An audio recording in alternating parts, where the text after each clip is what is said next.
Hi, and welcome to the Norfolk Southern and Conrail District Layout. My name is Tyler Doran, and I thank you for tuning in with us today as we're going to go through an in-depth tour and a update of the progress and scenes on the layout you see on this channel.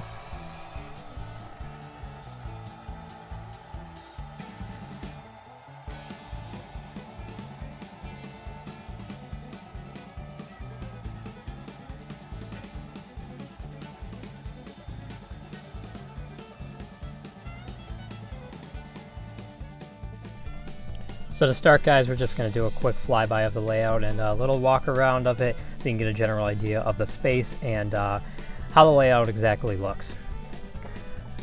So to start, I'm going to answer what we model and why we model what we do. We model the Norfolk Southern and Conrail conversion, which is an interesting time period in railroad industry, which is when the Conrail system, which is what I grew up around when I was a little kid, sold most of their locomotives to CSX and Norfolk Southern, and I chose to do a combination of Norfolk Southern and Conrail because they are my two favorite railroads.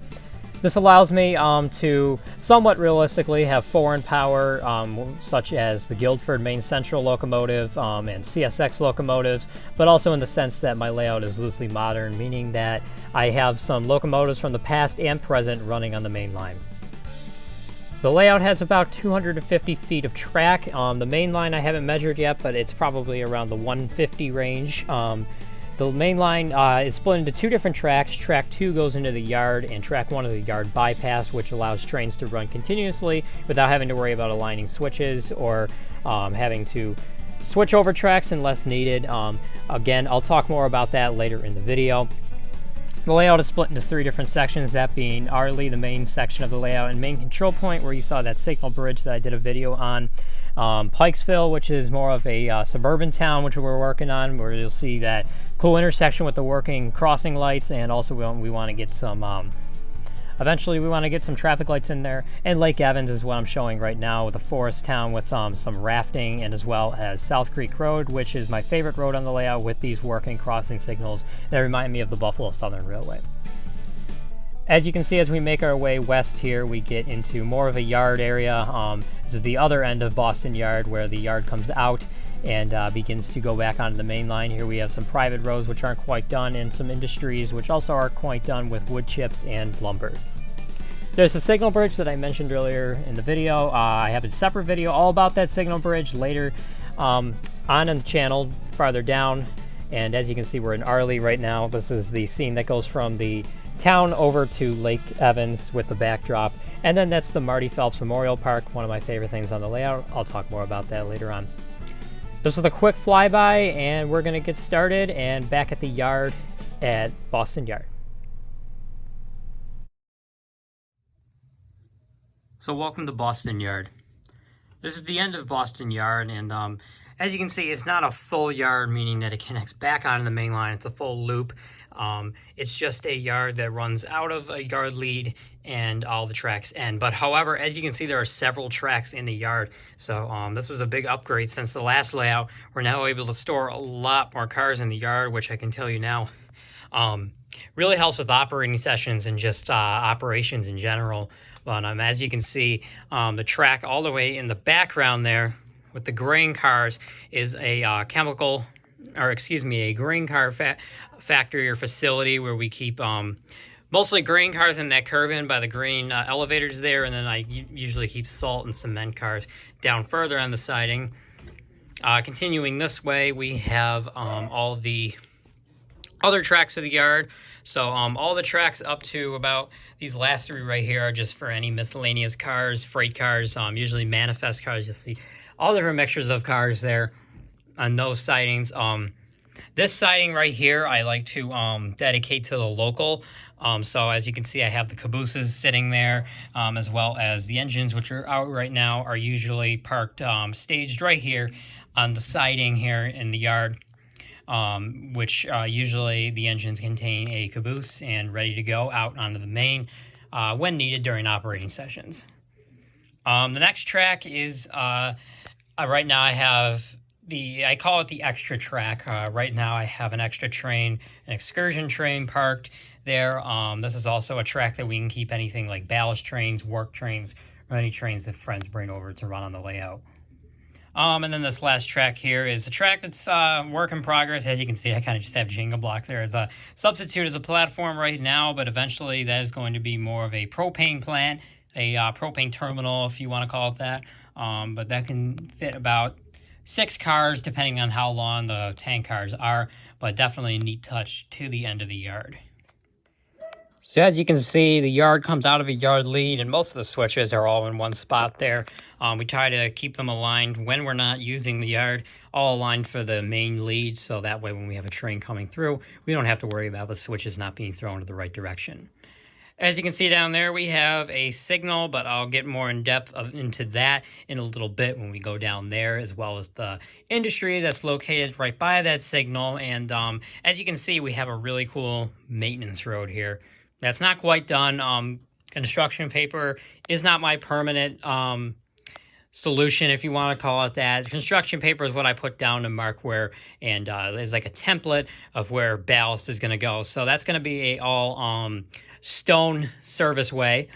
So I have the stone for it. I'm going to start working on it soon. But as you can see, that's going to be really cool looking. And I'll explain in a minute how far the stone is going to go. But right here, the trains, what we like to do is shorter trains. We like to back into the yard here, especially when the siding is empty, and stage them right here. And what we can do is back, if the train's short enough, is back the engine to right here and do a crew change, which is also really cool. I have some cool examples that I'll try to throw in the video here of when we did that during operating sessions. I know we did it with my BNSF H1, and I've done it in some other cases as well. Continuing this way, we can see that we have a little private crossing with the custom signs there. Unfortunately, the guy that made these custom signs, Small Scale Innovation, is no longer appearing to be in business. I'm not sure if it's because of the virus or what's going on, but I'm hoping that he'll come back because he sells some really great products. So if you're watching this, I'm not sure what your name is, but if you're watching this, we'd love to see you come back because your products are awesome. So continuing west here, we're exiting the yard, but not quite. We're getting into the engine terminal, which this was actually the best spot for it to go. I know it's not exactly in the yard, but I just called the Boston Yard Engine Terminal. As you can see, we have 3 tracks here, and we park anything from engines to Maui equipment, and even snowplows, as you can see on the end here. I got a nice spreader there. And I also keep, I got to clean this up a little bit, make it a little more organized looking, but we also keep spare parts that we actually use these in real life for wheels, if we need wheels on a new car or anything like that. But that's the spreader that I have, and then that's a transition car. Got some questions on Facebook of what a transition car exactly is and what I use it for. A transition car basically means that it has a Katy coupler on one end and a horn hook on the other, meaning that the engine can hook onto this and shove or pull this without having to worry about having the wrong types of couplers. I know a lot of people, shouldn't say a lot, but some people force the couplers into each other when they're different kinds. I highly don't recommend that. That can break Katy couplers and even horn hook couplers, and then you're just going to end up replacing them anyways. But moral of the story here is I do not recommend doing that. But yeah, as you can see, we have 3 engine tracks right here. This is supposed to be straight like that. And I'll get to the construction site in just a minute of what that's going to be. But as you can see, we have 3 engine tracks here. And then this is a little out of scale. I still got to cut this to make it a little better, make it look a little better. Excuse me, I can't talk tonight. And I kind of want to make a viewing deck up here on top of this shed here. But this shed was actually a really cool purchase I bought, and it's even weathered, as you can see. I bought that for $1 at a train show back a couple years back, but we thought it was really cool for $1, so I had to take it, and it looks awesome. Wasn't in the best shape when I got it, but we fixed it up with some glue and really added to it, and it came weathered like that, and it looks awesome now right in the engine shop area here. And as you can see, I have the platform here, which is also made out of Jenga. That's eventually what that's going to look like down there. And I still have to paint the sides there to make it look a little more realistic and not so much like Jenga. And then as you can see, we have some engine stage down here, 2 heritage units in the back there, and so on and so forth. So I'm sure you're wondering what's going on right here, and this construction site, what this is going to be. Just for decoration, so the spot isn't completely empty. I like to put a construction site in there, just to kind of hold the place and also make it realistic. But right there is going a plaza that I got custom made for Christmas, and it is including a Halloween fans are going to like this. It's including a Party City on the far right, a Subway in the middle, and then on the far left, a custom Spirit Halloween. So that's going to be really cool for to show my love for Halloween and for Spirit in the layout here. That's going to be a really cool touch that I can't wait to have people notice when they come over. Continuing west here, we get into the town of Lake Evans. This is a cool, like, foresty town with some seed feeders, as you can see, and some housing, and I'm working on some rafting areas over here too in the ponds. But definitely one of my favorite things on the layout is the Tim Hortons, the custom Tim Hortons. The guy that makes these is on eBay. I'll try to leave his link in the description if I can find it, but he makes custom buildings. I have a Tim Hortons and Chipotle, and he's also the guy that's making the plaza with the Spirit, Party City, and Subway in it. So continuing west here, we get to the roadway here, which this roadway also has crossbucks. And this roadway we call North Creek Road, and the other end of it, it turns into South Creek Road once it turns over there onto the other side of the creek/pond area. And as you can see, I have more crossbucks there, and even a little police car here waiting for the train to pass. Sometimes I have him hiding behind the buildings or the trees to make it look realistic and where he's going to catch speeders. So continuing this way, we have a country feed and seed little industry here that the railroad does not serve. In here, I put flatbed trucks through, and they're supposed to be picking up hay. As you can see, there's some hay loads back here, and they're supposed to be loading them in there. And then the truck goes outbound onto to the yard and onto trains.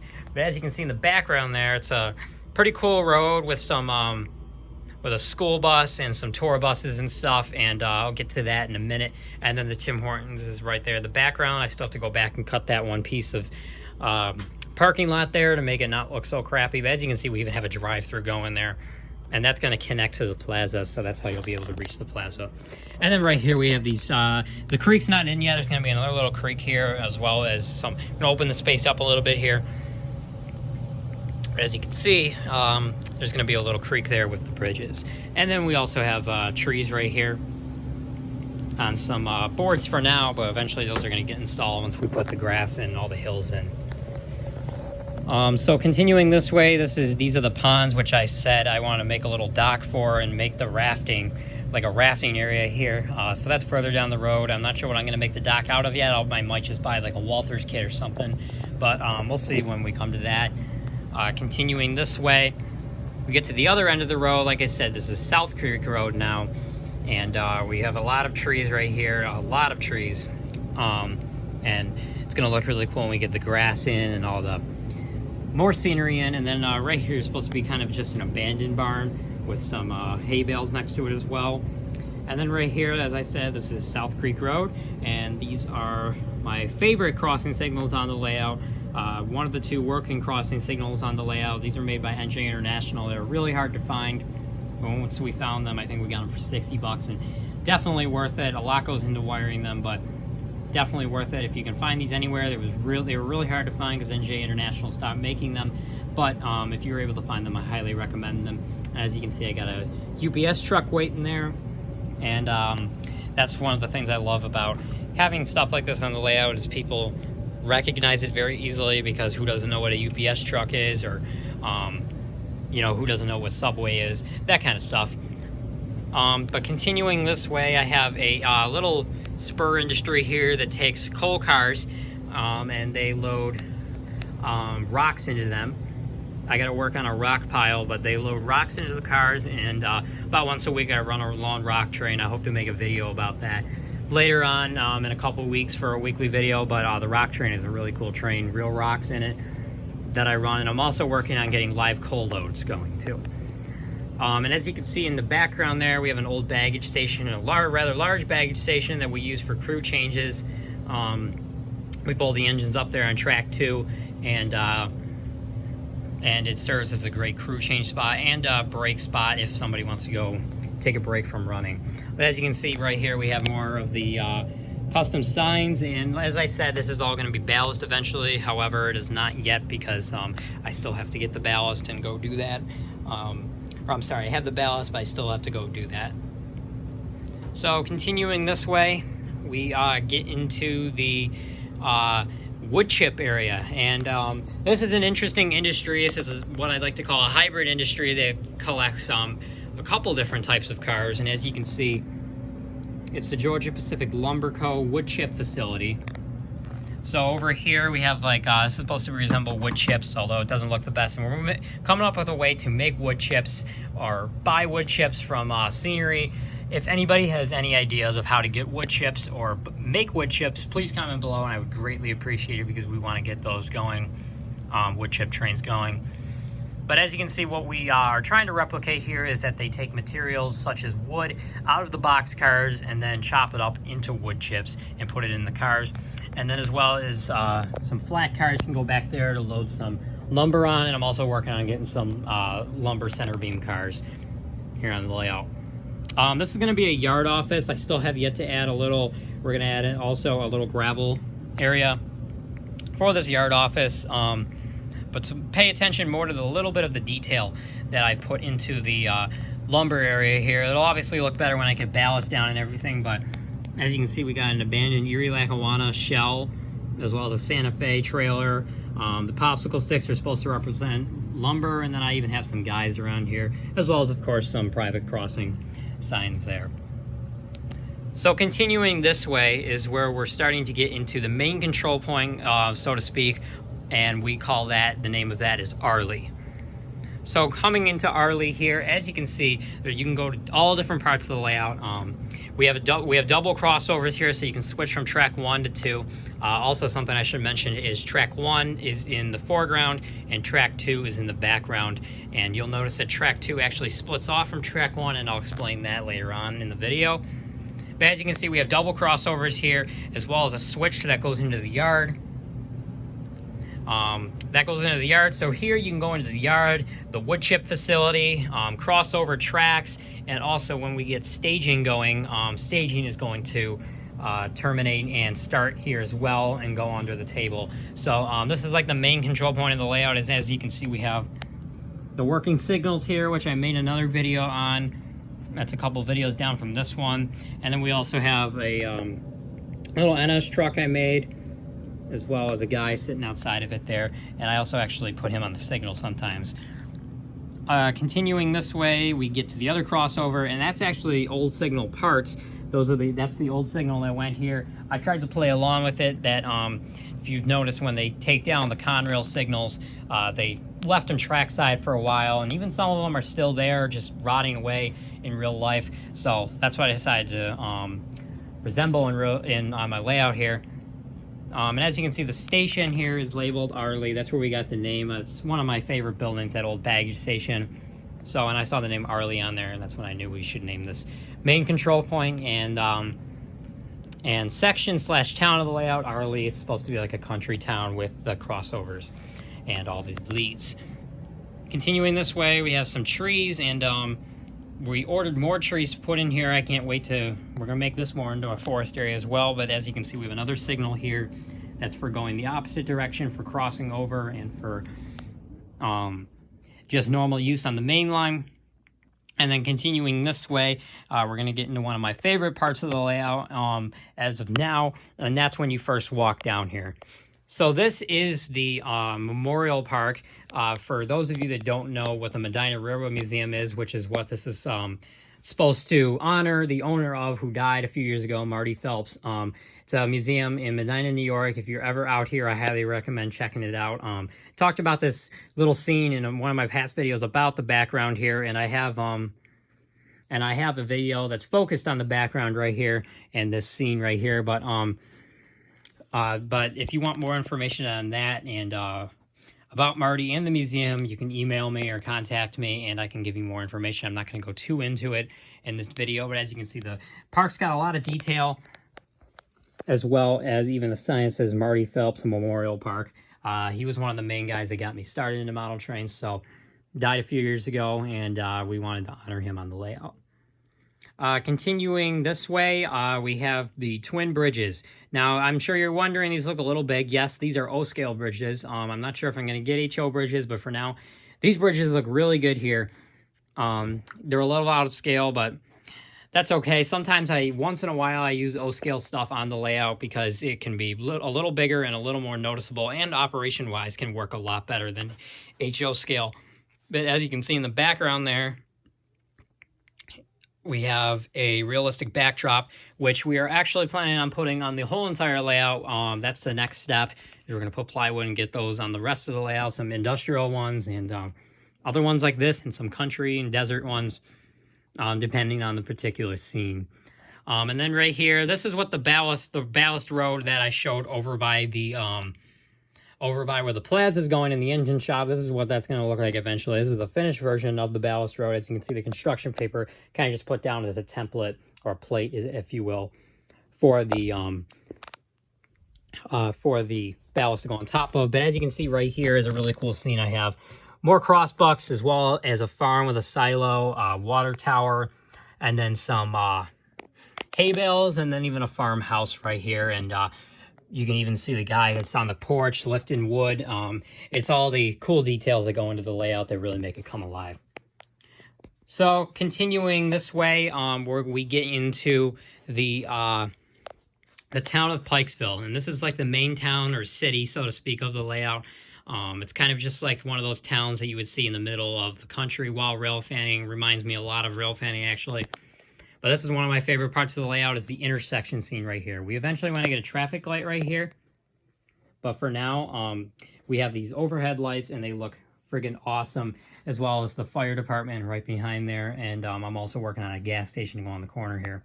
But as you can see, I have a modern day truck right there. And these overhead lights work, as I showed in the walk-around clip at the beginning. And then continuing this way, we go through more of the town here. I got to work more on the town. We want to get traffic lights, like I said, and a lot more scenery going into the town, a lot of details. But as you can see, we have a house fire scene right here, which was actually my father's idea. He's the one that does the layout with me because the roof was missing here and we didn't know what to do with this. So we thought that would be a cool idea to make a little house fire scene right there. Continuing this way, we get into the depot area. This is like a depot / rail museum. And right here is where when I run excursions or even Amtrak trains, I stop the trains here and we load passengers here. And as you can see, we got the old stations here. These actually remind me of Old Erie stations, which are the ones that I live nearby on the Buffalo Southern Railway. And also right here, speaking of Buffalo Southern, we have the Buffalo Southern 2010 right there, as well as the Straight Show's locomotive. Does that exist in real life? Not to my knowledge, but it was actually my first HO locomotive, and if I could run it, I would, but it's DC, and I have the NCE system, so I haven't figured out how to run DC on NCE yet. And then continuing this way, we have a crossing right here. These are kind of just a place filler right now until I get live crossing. Right here is where I want to get a actual crossing lights and gates that go down eventually, but that's further down the road. And then we have a parking lot here. And then another favorite building on the layout here is the custom Chipotle. It's made by the same guy as the Tim Hortons and the Plaza. And a lot of people love seeing the Chipotle when they come over here. And it's something that immediately stands out in the layout. So there we have a parking lot. And then continuing this way, there's some more abandoned and I don't want to say abandoned, but on display locomotives, such as that Wheeling and Lake Erie steam locomotive, Southern locomotive, as well as some real old passenger cars. And then over here, the track turns, and then goes by this cool abandoned building, which we eventually want to get an other signal bridge here, an older style signal bridge, but that's kind of a place filler right there. And then we meet back up right here where we started at the yard. So to answer one final question before we end the video, I'm sure many of you are wondering why track 1 and 2 split at this control point in between Arley and Lake Evans here. And the main reason actually is interesting. The main reason is that, for those of you that don't know, this is our second layout, and this is the permanent layout. But the layout we had before this was mainly just to try out a table and see how it would work. But we knew that layout wouldn't last forever, so we changed it to this one. We redid, tore out the track and redid it into this one. I can tell you, this one was way better for operating sessions. The other one only had a 3-track yard and stuff like that, and this one's got a 12-track yard. So way better, but unfortunately, some of the designs of the other layout are still in effect, such as the crossing here. And both tracks were not able to fit through the crossing. As you can see, I have easy track, and there's reasons I have easy track that I'll explain in a different video, but we calculated how much it would be to buy Code 83 Flex Track for the whole layout, and it would be well into the thousands range, which is money I don't have right now because I want to get a car and all other sort of stuff. But maybe further down, but for now, easy track works okay, other than some derailments here and there. But it looks good, and it'll look better once we get the ballast down. But getting back into track 1 and 2 here, the reason they split is because both of them could not fit in between the crossing here.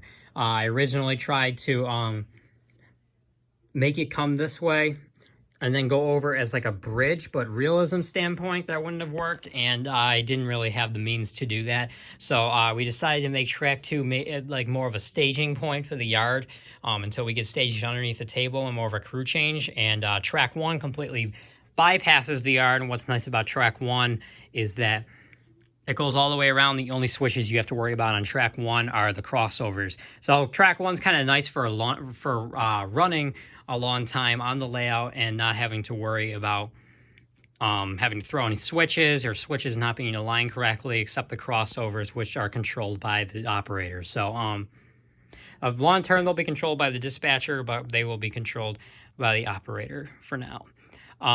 Last thing I want to mention is that I got a couple of comments regarding the crossings and how they operate. Right now, unrealistically, we have them next to the dispatcher's control panel, so they are kind of dispatcher controlled right now, which obviously is extremely unrealistic, but that's where the operator sits right now because we only have the corded NCE, but I am getting the wireless NCE system this January, and then we are going to walk around the perimeter of the layout and follow our trains, as well as I said, there'll be a background along the whole layout. And what we're going to do then is we're going to install the switches for the crossings right next to them here, so the operator can control the crossing as they would like. That's how, if you ever go to the Medina Railroad Museum, that's how it's done there. You push a button to activate the crossing yourself, and it makes it more enjoyable for guests and stuff like that. And if you're still here and made it all the way to the end of the video, I thank you so much for watching. This video was a long one, and I thank you for sticking with me throughout the tour of this big layout. I will have another video being posted next week. Not sure what it's going to be yet, but this will be this week's video. I hope everybody enjoyed. If you have any questions or suggestions for the layout, please don't hesitate to email me or put it in the comments below. As always, thanks for watching, guys, and I'll see you next time.